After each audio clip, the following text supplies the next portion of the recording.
Okay, I think we can go ahead and get started. Thank you everyone for joining us for this next edition of our speaker seminar series, where we invite esteemed guests and experts in focused ultrasound to share their recent insights and research and clinical trials that relate to focused ultrasound. Today we have Dr. Shiro Horisawa joining us. He is the director of Stereotactic and Functional Neurosurgery at Tokyo Women's Medical University. He performs many different surgical techniques, which include radiofrequency thermal coagulation, deep brain stimulation, gamma knife, focused ultrasound, and intrathecal baclofen. He has performed over 1,500 different stereotactic brain surgeries and has published more than 50 international papers. He also has become the youngest member of the WSSFN Board of Directors. That happened in 2017. His current work focuses on clinical studies of deep brain stimulation for the cerebellum and focused ultrasound for the palatothalamic tract at Forels Field. And he is going to talk to us today about focused ultrasound treatment for dystonia and beyond. Thank you for joining us, Dr. Horisawa. The floor is yours. Yes, thank you for having me today. It's a great honor to be here. It's wonderful for me to talk my research and my clinical results in this time. So let me briefly introduce myself. This is a Japanese map. You can see this is a Tokyo, this is a Kyoto, Osaka here. And this is my hometown. It's a very, very countryside. And it's very quiet place, like here. So I really like this kind of an atmosphere, the Charlottesville. This is my first visit here, but it's very beautiful and quiet. So I really, really love this kind of atmosphere. So Matsue City is my hometown. And you can see these beautiful castles in April. You can see the cherry blossom. And this is a Matsue Castle designated as a national heritage. And this is a beautiful lake, Shinji. And you can see the beautiful sunset. And every summer, I go to my hometown to see these huge, beautiful fireworks on this lake, the Suigosai Festival. And if you have a chance, it's good to see. This is an incredible moment to see these beautiful fireworks. And these are my parents. And my father is okay. My father is a gastrointestinal surgeon, and he was a Parkinson disease, and that was my first step to think about being a functional neurosurgery, because the Parkinson disease can be treated by deep brain stimulation. And before the surgery, deep brain stimulation, my father was completely wheelchair bound, and he could not walk by himself without medications on. And after the surgery, after the deep brain stimulation, he became to walk independently, and we went to he enjoyed playing golf, and we went abroad together to enjoy many places, and I truly realized the true value of the functional neurosurgery, how it works, how it changed the patient and their families' lives. So I really appreciate the functional neurosurgery. So and the focused ultrasound is one of that technology. So that's why I joined the Tokyo Women's Medical University, where the Professor Takaomi Taira works there. He is a world-renowned functional neurosurgeon, and I was very, very lucky to learn everything about the functional neurosurgery from him. And he retired 3 years ago, but he still works energetically, and he actually does 5 or 6 cases a week with radiofrequency region and focused ultrasound.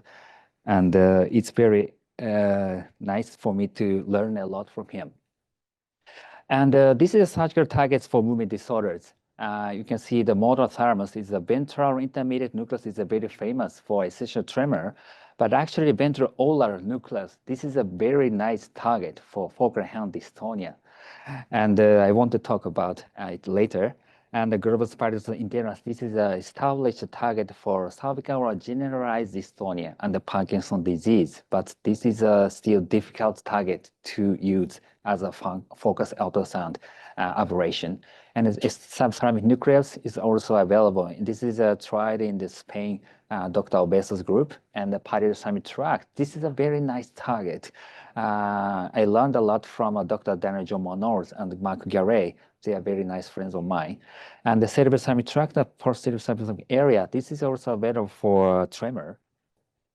But I use these targets, the ventral ulnar nucleus for focal hand dystonia, and the pallidothalamic tract for cervical or generalized dystonia and the Parkinson disease.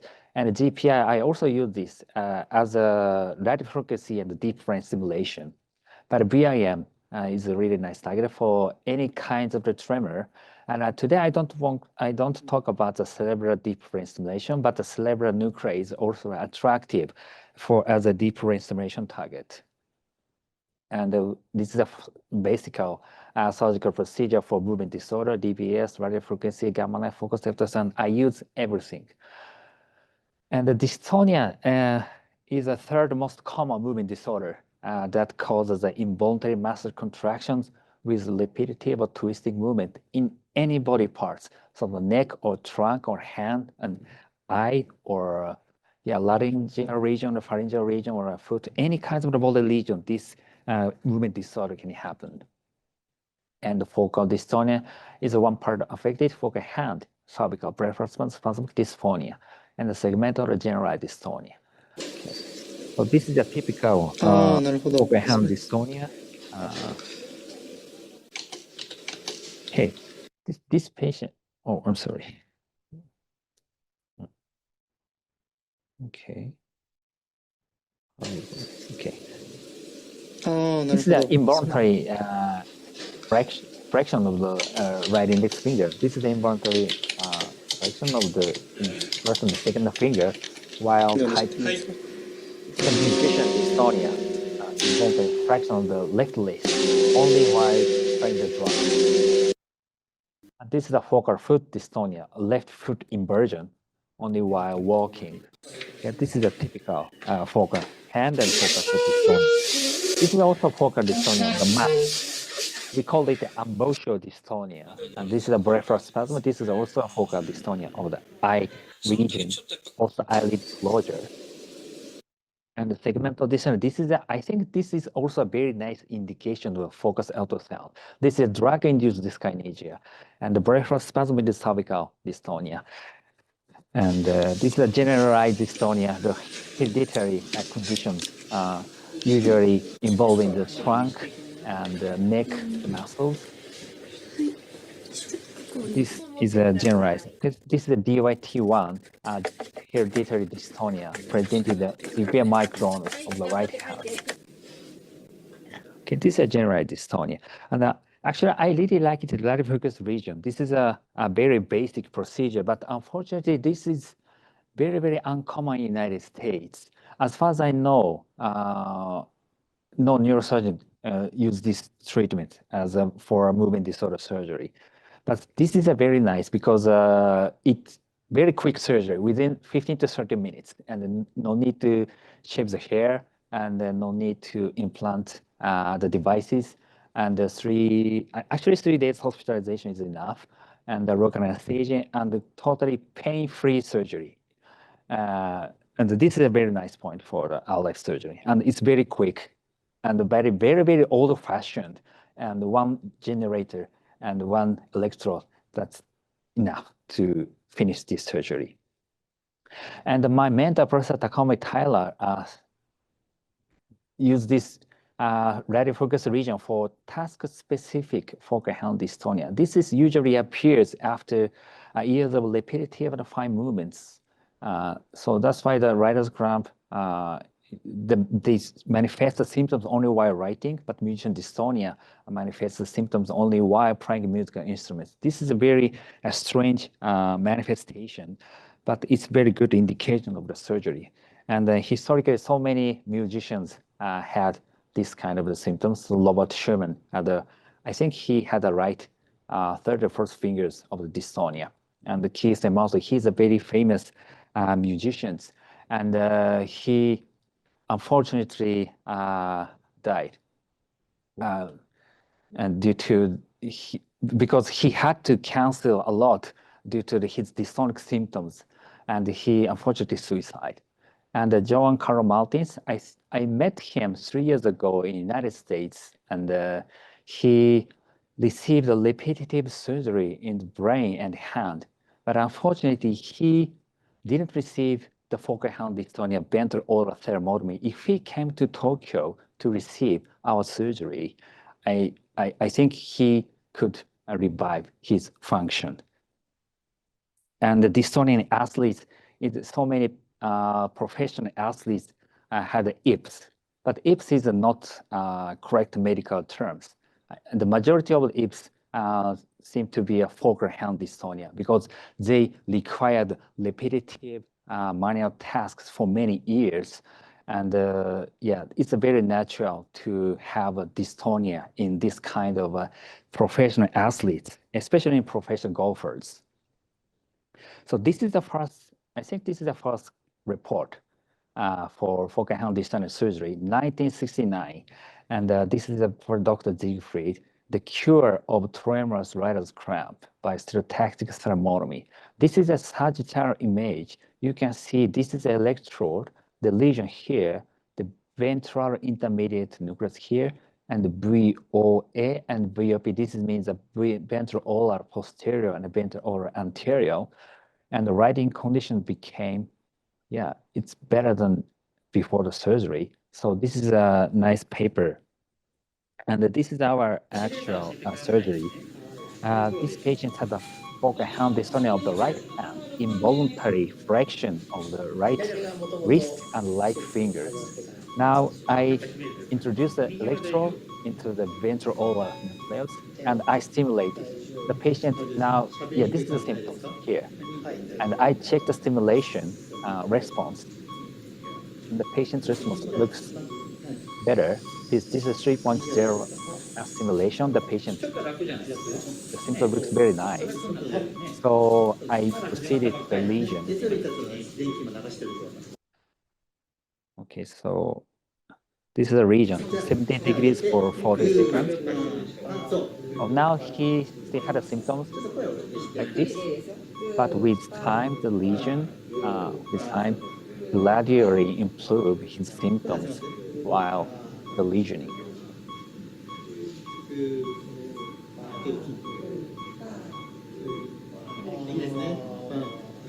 So this is a typical typical cause of this kind of the surgery for focal hand dystonia. So we could confirm the symptomatic change immediately after the stimulation or region. So that's why this is it's like an essential tremor surgery, focus ultrasound. So this is a focal hand dystonia musicians. This is a post-operative rate. Condition. It's completely normal. This is the right. This is the after the ventral olar thermotomy. So I published this paper for musician dystonia treatment after ventral olar thermotomy in analytical neurology. This is a 2019. This is my first paper. And this is a hairdresser's dystonia. So many occupations have these symptoms. He had a left wrist involuntary flexion, but it is very difficult to confirm. And the patients, postoperatively, patients ask me to confirm my conditions is good or not. And this is me when I was the first neurosurgeon, and he cut my hair because I had no time to go. It was so busy for me in those days. And unfortunately, this hairstyle was not good for me, but patients are very, very happy. Okay, I could cut the hair smoothly. And this is a focal foot dystonia. He is a long distance runner and left foot inversion. This is a typical symptoms of focal foot dystonia. And while stepping down the stairs, the symptoms was predominant. And this is 1 day after the surgery, the focal foot dystonia completely gone. But this is a very difficult case because we could not confirm the symptomatic change while the surgery. But we noticed that, okay, this is a good location of the ventral oral nucleus for focal foot dystonia. So this patient, another patient, left foot inversion. And yeah, this after the surgery, this is a ventral olar lesion, and this is postoperatively. Okay. So focal foot dystonia is also a nice indication, the lesion. So I reported again a retrospective analysis of 171 patients for focal hand dystonia patients. So the musicians or hairdressers, or this is a cook. And this is a ventral oral nucleus region here. And fortunately, our feature on the cover of Neurology 2019. And this is a baseball dystonia, IPS. He was a very nice college baseball player, but after the onset of dystonia, this is his command was very, very bad in short range, even in short range. This is the postoperative conditions. The patient came to throw a baseball smoothly. And actually, he became to throw a baseball nicely 1 day after the surgery. So this is a movie 1 year after, but actually the effects we could get just after the lesion. So baseball dystonia is also a nice indication. Yeah, this is a abnormal wrist angle, the before and after. And the lesion here is a very nice location of ventral olar nucleus, totally covered by the lesion.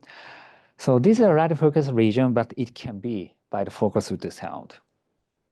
And I also use the incisionless lesioning surgery gamma knife and focus ultrasound, but I rarely use the gamma knife because sometimes it induces the unpredictable radiological complications. So sometimes it's very serious.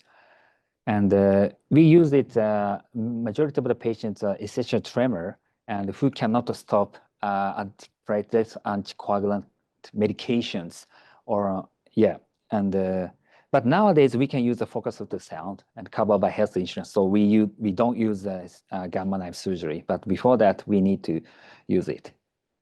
And this is our first case of a musician dystonia. It's the world's first case treated by the ventral olar gamma knife thermotomy.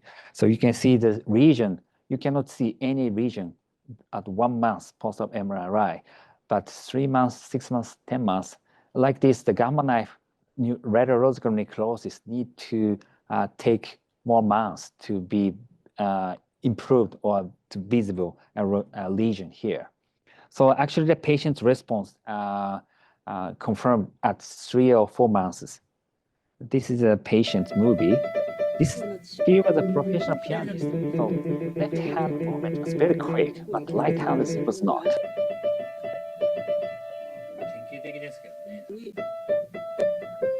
And this is 2 months after the treatment.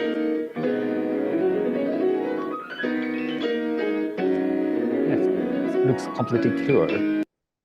But nowadays, the focus ultrasound is the best for me to use the focal hand dystonia surgery. So it allows us to make the precise lesion without skin incision. That is amazing.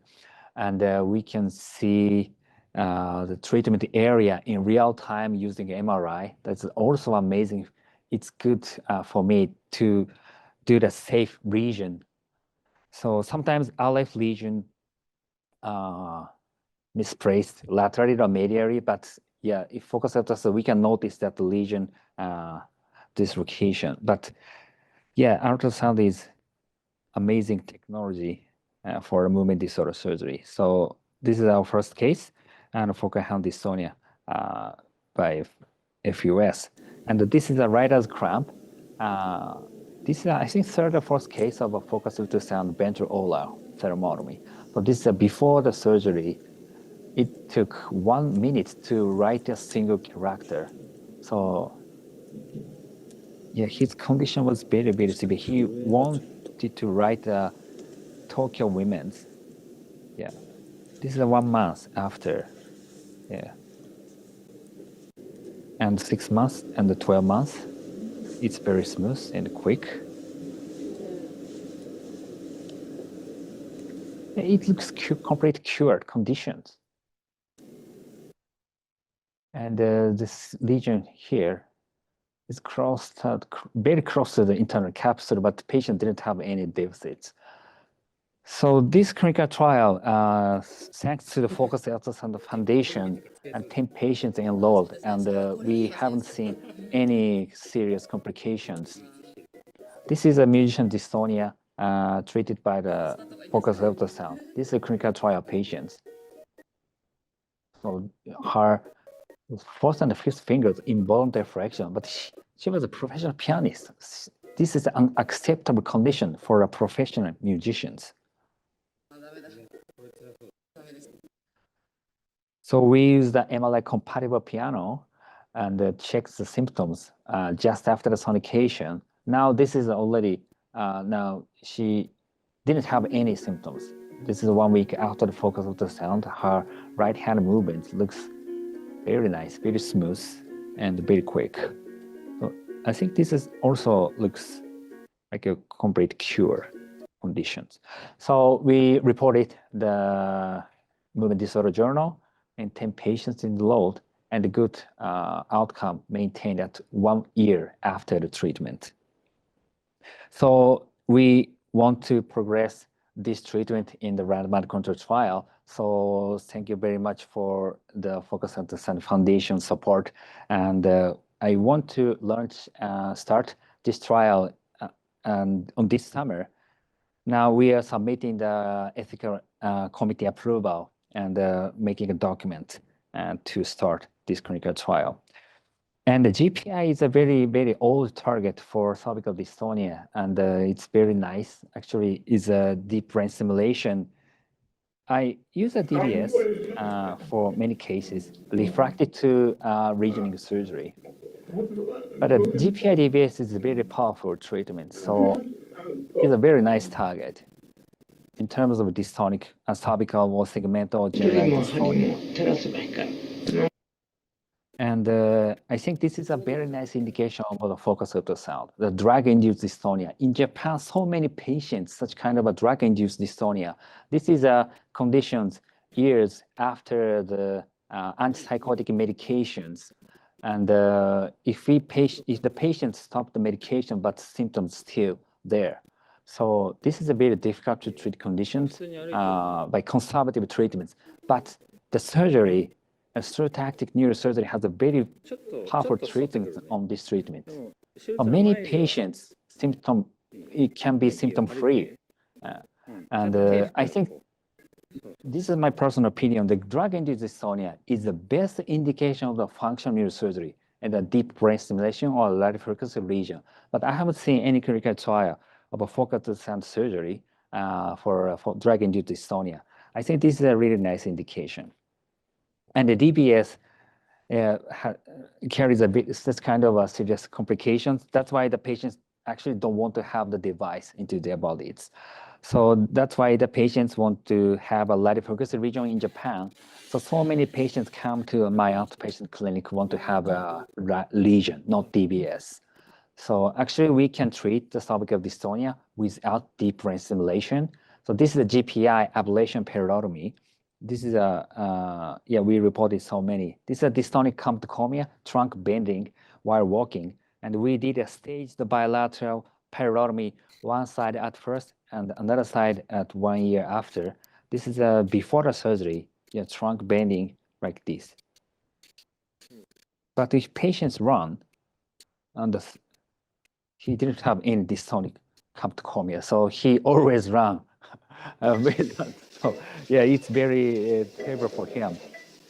And this is after left-sided peridotomy. It's mild. And this is a light periodontomy. It means a bilateral surgery. The patient symptoms completely free. So it looks completely normal.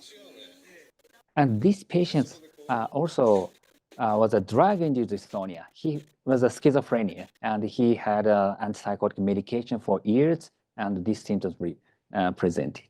And that's why his response was very nice. And ambulatory dystonia, this is also nicely treated by the Paridal surgery. He was a professional musician, and you can see, oh, okay, you can see the eye. This is the air reach here, and the left side, left pulling to the left, and we did a right-sided region on the GPI, and immediately after the lesion, the patient's symptoms improved. So this is a peripheral spasm patients. The patient's symptoms severe on the left side, so we did a right-sided periodomy. And yeah, this is a before the surgery. This is a while the surgery.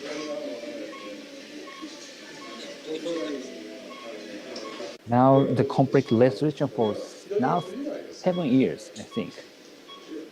So this is after the lesion. So this is a good candidate of a Paridal surgery. Yeah. This is a cervical dystonia also. And we did a bilateral surgery. And GPI DBS is a standard neurosurgical treatment for cervical dystonia. It provides 50 to 60% improvement of Twisted scale. This is an objective evaluation scale for cervical dystonia. And our institution has a 56.2. And but look at the unilateral paridotomy in our cases presented 47.9% improvement. This is a very nice compared to the bilateral GPI DBS hardware implantations and the simulation necessary for a long period of time. But this is a one-sided surgery and no need to implant hardware device. So unilateral region is a good candidate. And we reported the unilateral and the bilateral peridotomy 74.0 is a very nice improvement after bilateral peridomy.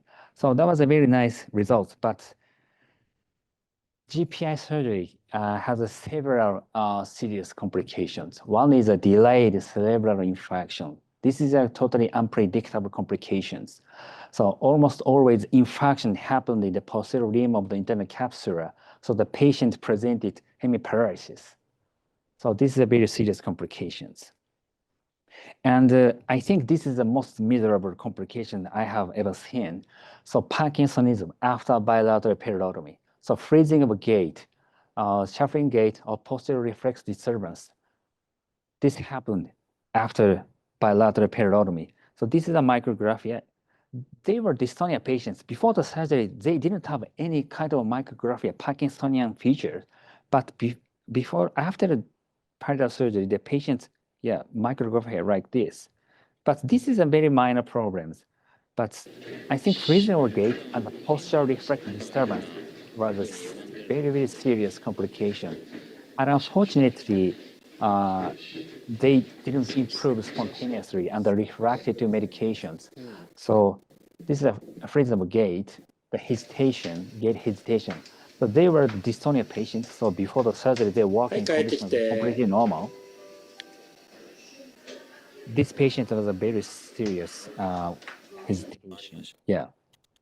It looks a very severe Parkinson disease.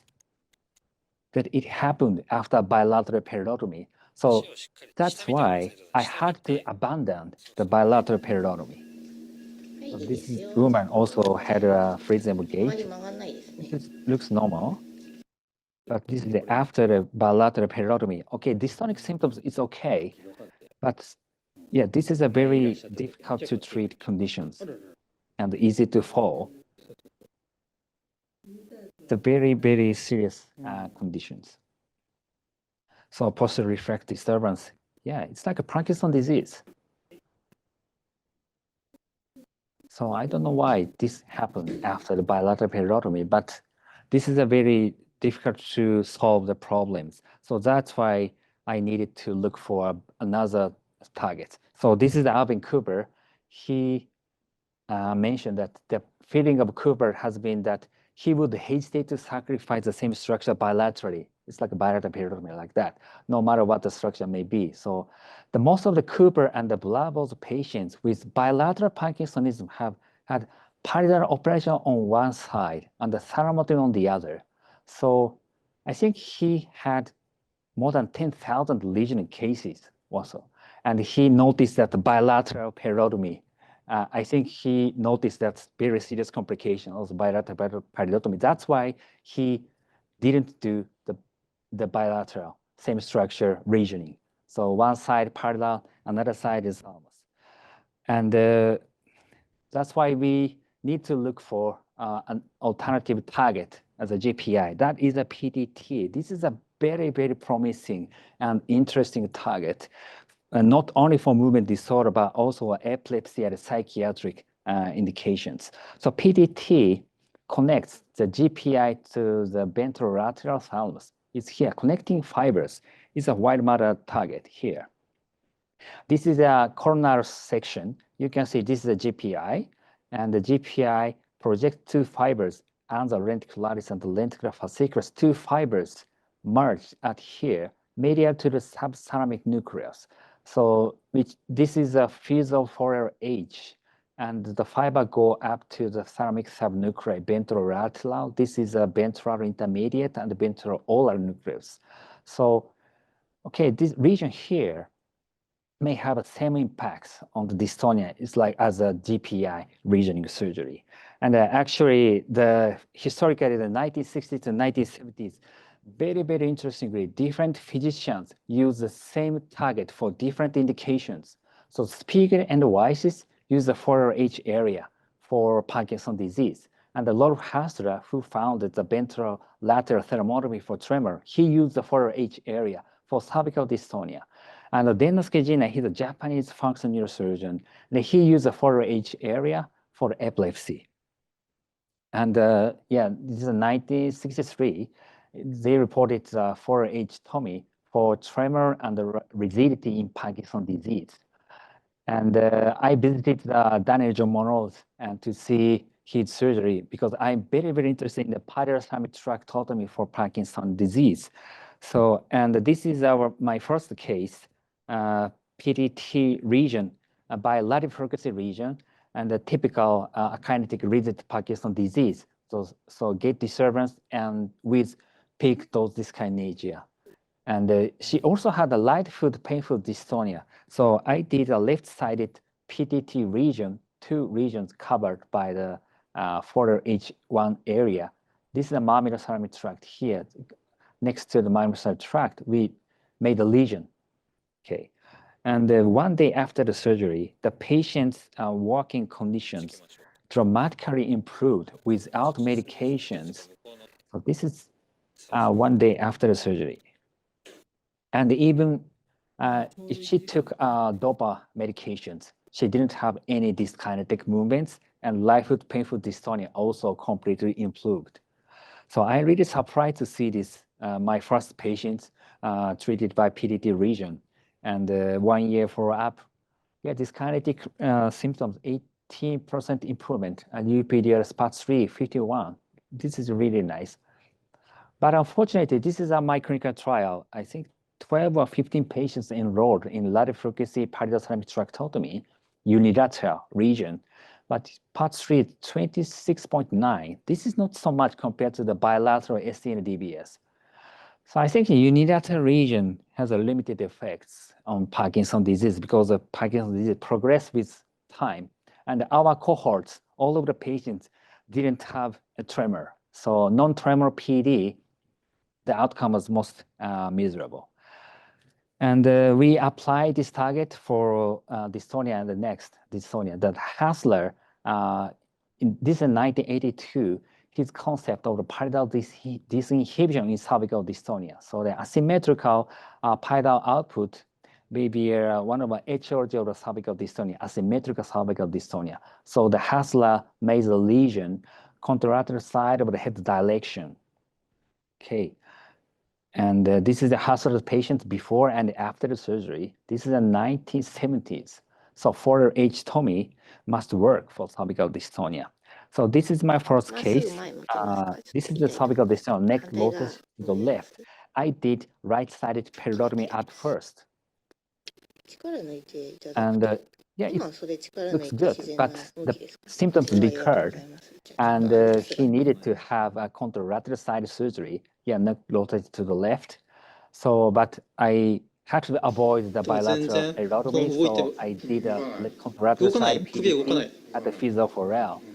It's like a Cooper's approach, a symmetrical lesion, and no serious complications, no side effects, and this completely symptom-free. So 100% improvement of these patients. So this is the MRI. You can see this is a GPI region here. This is a PDT region here. This is a asymmetrical lesion may be safer than the bilateral periodomy. So this is our clinical results. So one-sided periodomy, contralateral side PDT region, no posterior instability, gait disturbance in 11 patients. But the outcome was comparable to bilateral periodomy, 74.3. So this is really nice. So now I use this approach by using a radiofrequency region. So this is a drug-induced dyskinesia. It looks very serious dystonic symptoms. But yeah, she received right-sided periodomy. It looks nice, but recurred within 3 to 6 months. And like this, okay.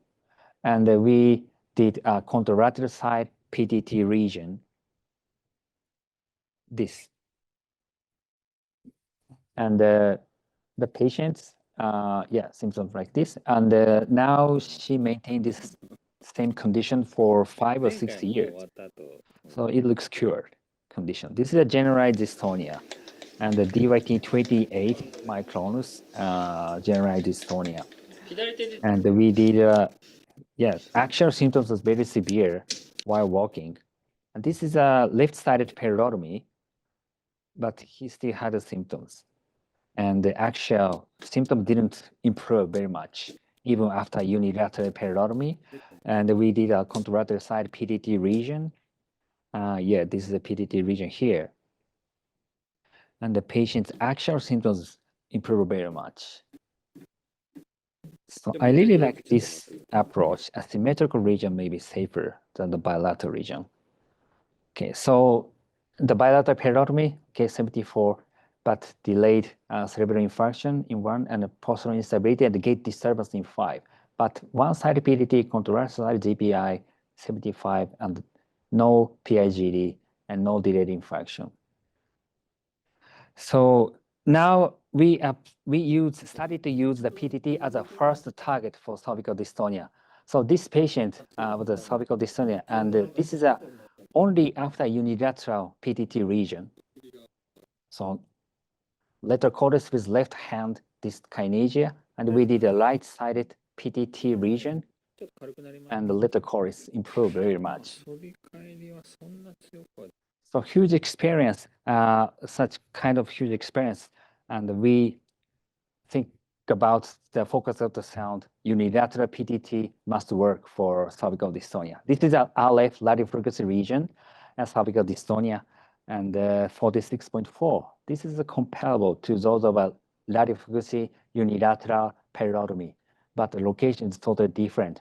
PDT here, GPI here. But we can treat the cervical dystonia by using a PDT 46.4. Okay.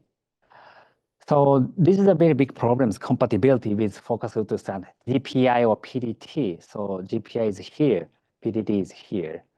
And so many papers indicated that incident angle measures degree from normal orthogonal at which acoustic beams emitted by ultrasound elements reach the outer table of the skull. So with a smaller incident angle, like number 1 here, a greater proportion of the beam's energy transfers the skull. So this is a example of the thermotomy or periotomy. So and the periotomy has a larger beam angles. You can see this area. So closer to the center of the brain, it's very easy to rise the effective temperature up to 52 to 55 degrees or more. So I think this is a very nice study. The comparison of focus ultrasound thermotomy and perotomy, and the SDR matched patients. The thermotomy had a smaller mean incident angle compared to perotomy for its more efficient energy transmission. And if low SDR, if this is a SDR 0.4, 0.45, the low SDR was correlated with high energy requirements for both thermotomy and perotomy, but perotomy required nearly twice as much energy to reach 50 degrees of thermotomy. And PTT is closer to the center of the brain than the VIM. So I think PTT may be the best target for the focus ultrasound. This is a Professor Jim Chang, very nice study, focus ultrasound and perotomy. And the 10 patients, their skull density ratio were really, really nice, 0.47, 0.55. It's very nice, but they didn't receive any visible lesion because of the anatomical location. GPI is away from the center of the brain. I think it was difficult to, the Dr. Jim Chan mentioned that the GPI is generally located more laterally than the internal capsule. So the laser acoustic beam angle, that is a big problem. This is a physics. So it's now at this moment, it's difficult to solve these problems. Now the 2023, this is a randomized control trial, focus ultrasound perotomy, so multi-center clinical trial. Surprisingly, 30% were the non-responders. So I think this is an unacceptably high rate, 30%. So it's still difficult to use the GPI as a focused ultrasound target. This is maybe a suboptimal. So if you look at the location, each location, focus ultrasound available targets, the distance from the midline.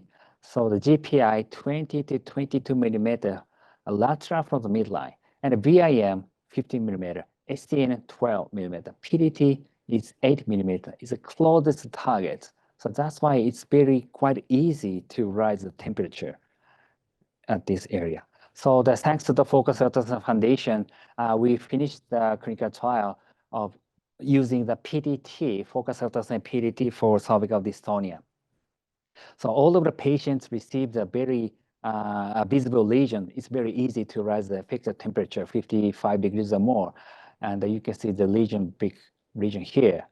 And the twisted 43.4. This is comparable to those of a radiofrequency PTT region for cervical dystonia.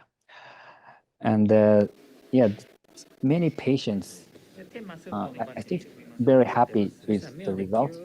So these patients, before the sonication, neck closest to the light, just after the sonication, the patient's symptoms looks very nice immediately after the lesion. And is the best improvement, 90%, 92.2% improvement. Head shaking, and she received a left-sided PDT,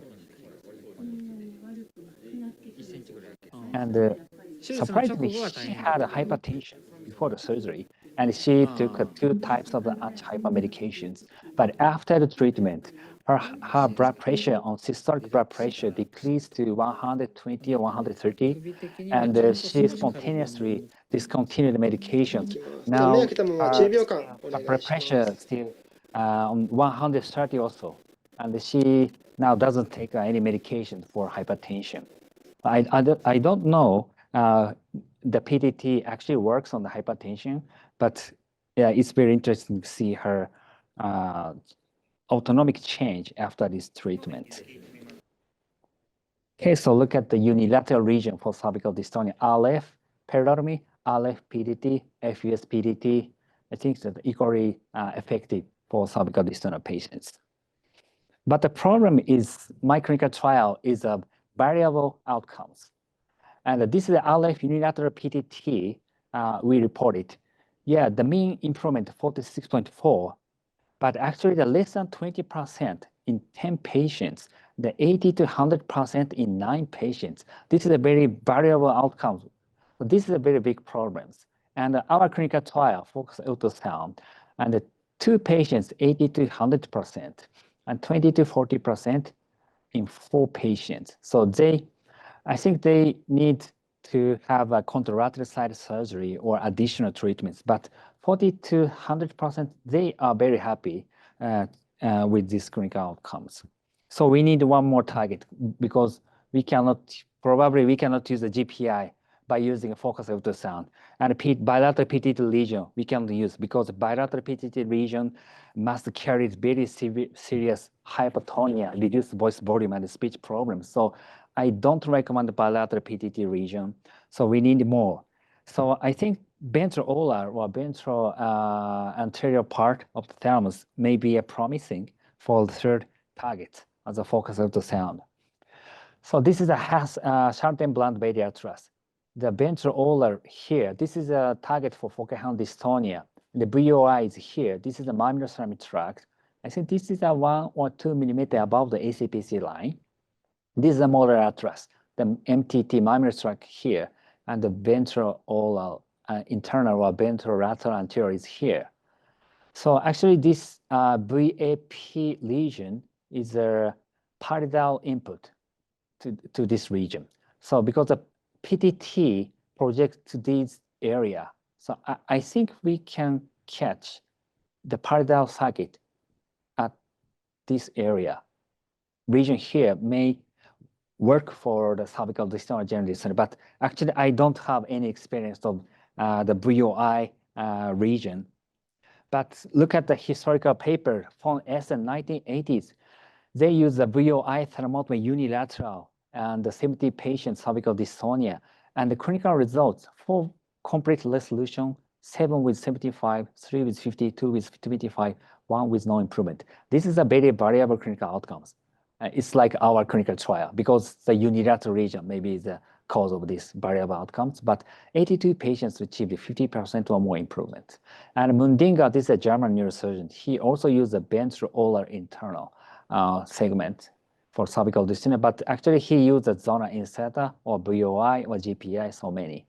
And actually in his report, ZI lesion yielded the best long-term outcomes. And ZI is PDT, is the same location of the PTT. So I think forefield field H or PDT lesion is the best long-term outcome, while VOI provided a moderate benefit. And this is a Losham report. The VOI nucleus are highly reactive to voluntary passive head neck movements, so involuntary dystonic contraction of the neck muscle. So VOI nucleus is critically involved in the abnormal motor control in the cervical dystonia. So I think this may be an alternative target. So, and look at my first case of the focused ultrasound target. The actual region location is here. I think this is, it's VAP region. It's more closer to the VAP region. So she presented 92.2%. So I think this VAP, this region, is a good target for as a third target for cervical dystonia. So asymmetrical bilateral region may be safer. So I think the first target should be the PDT, is closest target to the center of the brain. But VOI, I think this is attractive for me to try this target for cervical dystonia patients. And additionally, this is a very rare condition, Huntington's disease. This is my only first patient. And this is not a FUS case, but I want to show this dramatic improvements of Huntington's disease by the PTT surgery, unilateral region. So very severe correct movements on forelimbs, and she was unable to walk. She was completely wheelchair bound before the surgery. And we did a left side PTT region. It's amazing results. She presented bilateral benefits only after unilateral PTT lesion, and she became to walk. But the Huntington's disease is a very difficult to treat conditions because the cognitive decline progress over time. So yeah, we can treat the movement disorder, but we cannot stop the cognitive decline or autonomic function deterioration. And I think that the next indication is epilepsy. I know that before Krishna tried the ventral anterior thalamic region focused ultrasound for epilepsy, and I talked with him and in two patients, and yeah, results was very nice, but cognitive decline or memory deficit was significant. So he was hesitant to make the lesion bilaterally anterior thalamus by focused ultrasound. And Denosuke Jinnai, he used the 4H area for treatment of epilepsy. This is a very interesting paper. And he did a huge animal research to investigate the seizure circuit. So he implanted electrode in the motor cortex, caudate nucleus, lenticular nucleus, thalamus cerebellum, and substance nigra, and he injected in the chemicals to induce epilepsy seizure, and he tried to catch which electrode firstly detected the spike waves, and this is his theory of the seizure conductive pathways. And for H-STOMY, the rationale of the 4H-STOMY for epilepsy is to interrupt the seizure conductive pathways or elevated seizure threshold. And we experienced a very interesting two cases, the movement disorder with comorbid epilepsy. And this patient had myoclonus dystonia, but hand dystonia, and with temporal lobe epilepsy. And the 29-year-old, she had a focal impedance awareness seizure every 3 months, despite 4 anti-seizure medications. And we did a PDT region, 4H area region, and the fears completely eliminated. And OLA reduced to 10 in a year. And this is another patient, progressive myoclonus epilepsy plus dystonia. And we did a PDT region, 4H region for dystonia. And he had a monthly generalized tonic-clonic seizure and disabling myoclonus. And the generalized tonic-clonic seizure once every month on 5 anti-seizure medications, but outcomes, the GTCS completely eliminated for 1 year. So based on this clinical experience, okay, Denosuke Jinnai was correct. His surgery should be re-evaluated. And I conducted a small clinical trial, radiofrequency 4H-STOMY for epilepsy. This is our champion case, post-traumatic epilepsy, focal impedance awareness seizure once every 3 months with 4 anti-seizure medications. And the EEG presented a typical frontal lobe epilepsy. It's like a fencing posture. So we did a left side 4H-STOMY in the PDT region here. It's a small, tiny region, but completely seizure-free for 2 years. So I'm really surprised to see these outcomes. So we should conduct the clinical trial for 4H-STOMY radiofrequency. So now I am preparing the article to somewhere journal, and in 6 patients enrolled, and 2 patients 100 seizure reduction, and 2 patients 50% seizure reduction, 1 patient non-responder. I think this lesion was too small, and the 30% seizure reduction in this patient. So this is also a possible indication of the focused ultrasound is a region. And actually, this location didn't have any memory cognitive decline. And look at the available DBS targets for epilepsy. Nowadays, deep brain stimulation, anterior thalamus, or this is a reported VL, also effective for epilepsy DBS, or zona incerta, GPI, SCN, SNR, mammillary tract, medial dorsal, nucleus central median. All of these circles represent the effective targets for epilepsy DBS targets. But look at the yellow dotted line. This is a 4H area, our target of the PTT of 4H area. All of these structures cross to this target and anatomically. And this area receives the GPI output and the substance nigra output. So I think this is a very, very attractive target for epilepsy treatment. So yeah, this will be our next indications. So I think I don't have much time, so I will skip some slides, but I want to say the 4H area also very effective for psychiatric indications. So this is a deep brain stimulation as a physio-4L, PDT, pyrosemic tract, but the location of the target is just anterior to this is a red nucleus, and the orange, this is a subthalamic nucleus, green is a GPI. So this is a DBS as a physiophoreal to treat cervical dystonia, but this patient was a third-line dystonia. It means cervical dystonia with comorbid psychiatry. So she had a depression. So Montgomery-Asberg Depression Rating Scale achieved 85% improvement after the DBS at this area. But this was intended to treat cervical dystonia, but this was not so much, 25%. So we need to adjust the stimulator settings. But this is a remarkable improvement. Her mother was really, really surprised to see her behavioral change. So she was very, very happy smile. And look at the anatomical location here. This is a lead nucleus here. The electrode here, the lead is the stimulation area. It covers the medial forebrain bundle, which is relevant to the improvement of a mood and depression or OCD. And our radiofrequency experience, the PTT region, this just anterior to the red nucleus. This patient also had a cervical dystonia with OCD, obsessive compulsive disorder.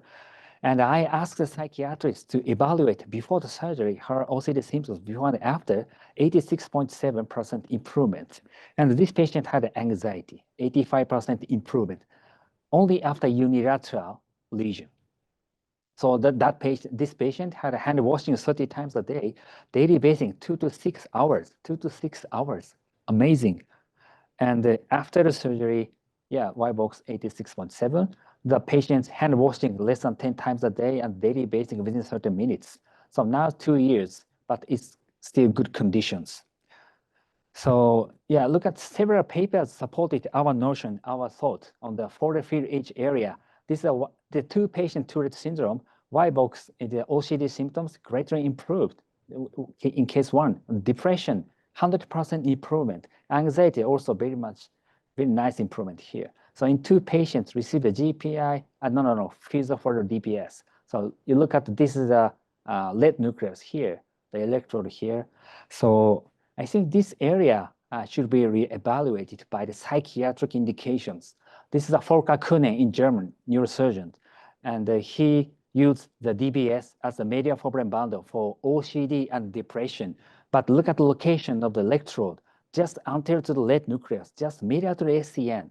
This is the exact the location that I used for cervical dystonia.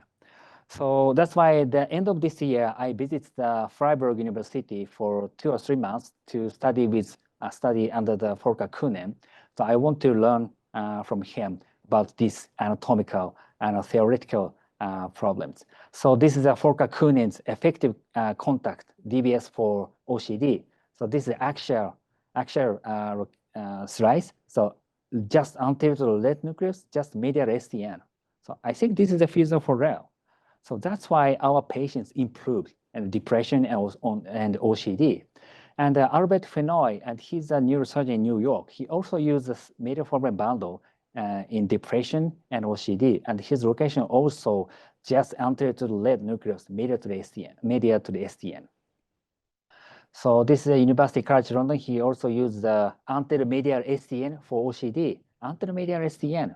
I think this is close to the medial forebrain bundle or forward edge area. So these and the 3 different targets, anteromedial SCN here, and the medial forebrain bundle here, and the physiophoreal here. But these structures close to each other. I think the stimulation or region location is almost same locations.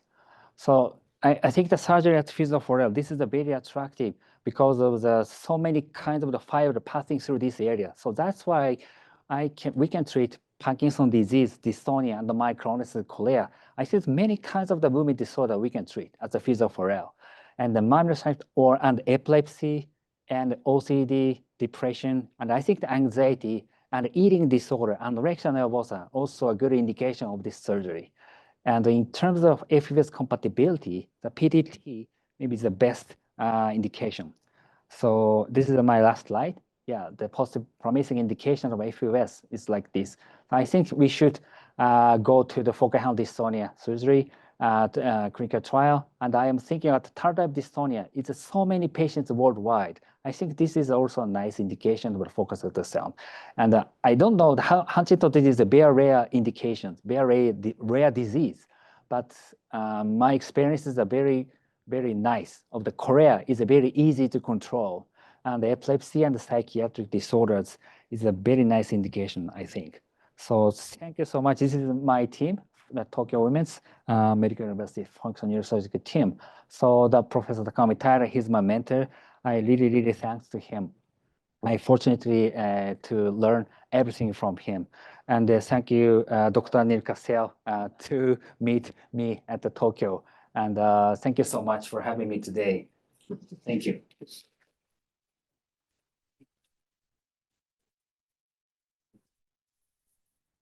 Thank you so much. Okay. For overtime, but I'm going to extend 5 minutes for questions. So anyone have any questions, either in the room or online? Yeah, I've got one. Thank you so much, Dr. Horisawa. Really appreciate it. And I was interested in that one case for Huntington's disease where you treated one side of the patient, but you had bilateral improvement, significant bilateral improvement. And I just wonder if you could give us your thoughts on how that happened. Yeah, it's very difficult to answer. I'm very also interested in why such a bilateral benefits we could get. But in our clinical trial of a focused ultrasound pyrothalamic tract for Parkinson disease, unilateral PTT region for Parkinson disease, they also get the bilateral benefits sometimes. So I'm not sure why such bilateral benefits effects we can get only after unilateral region. But if you look at the cervical dystonia, everyone think about the bilateral surgery is necessary, but 30% of the cervical dystonia patients are satisfied with a unilateral region. So, but I'm sorry, I don't have a clear answer to that, but it's very interesting to see. And yeah, we have to look at its interesting phenomenon. Yeah. Well, thank you. It's reassuring to me because I couldn't figure it out either, but I'm glad to see it. It's fun for you too. Yeah, thank you. I had a question. So for these kinds of dystonias, when you're doing focus ultrasound, can you sonicate at a lower power to see the cessation of the tremor or movement like you do with the central tremor? No.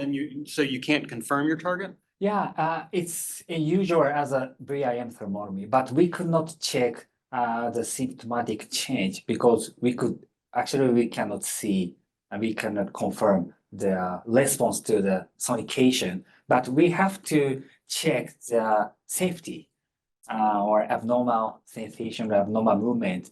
Yeah, it's very important, but it's like a RF surgery. Almost always we could not check the symptomatic change after the lesion, after the stimulation.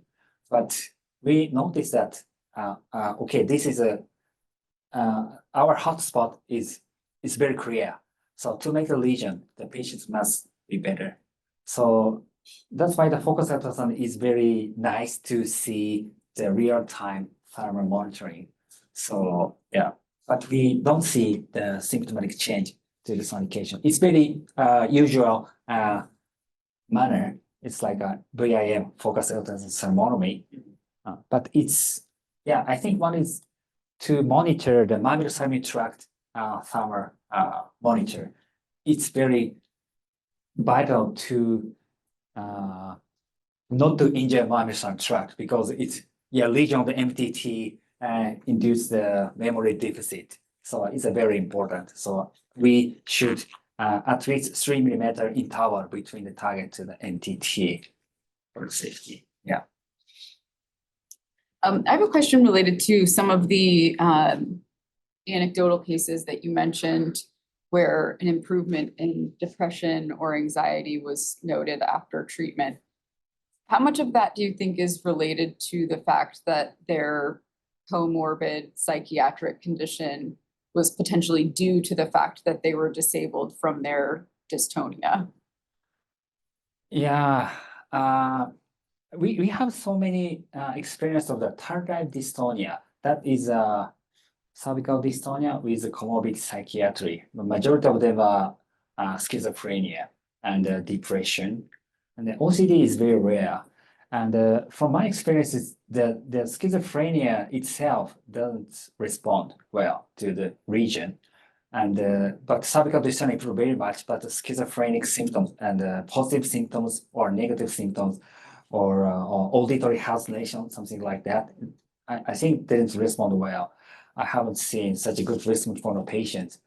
And the depression, yeah, and my patient I presented in the DBS case, her cervical dystonia improvement was very minor. It's minimal, 25 or 26. This was not so much compared to our standard improvement.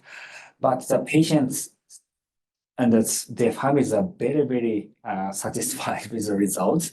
But actually, I predict you maybe have the mood improvement of this surgery because any other doctors in Germany and in New York, they use the same target for depression and OCD.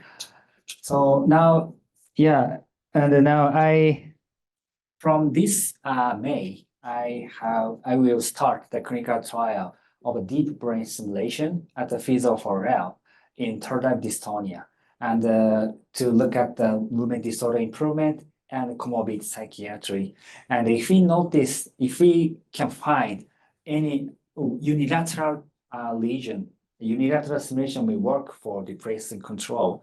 I want to proceed the clinical trial of focus ultrasound and the PPT for tardive dystonia to look at the comorbid psychiatry. But anyway, tardive dystonia is the best indication of the lesioning surgery to improve the dystonia.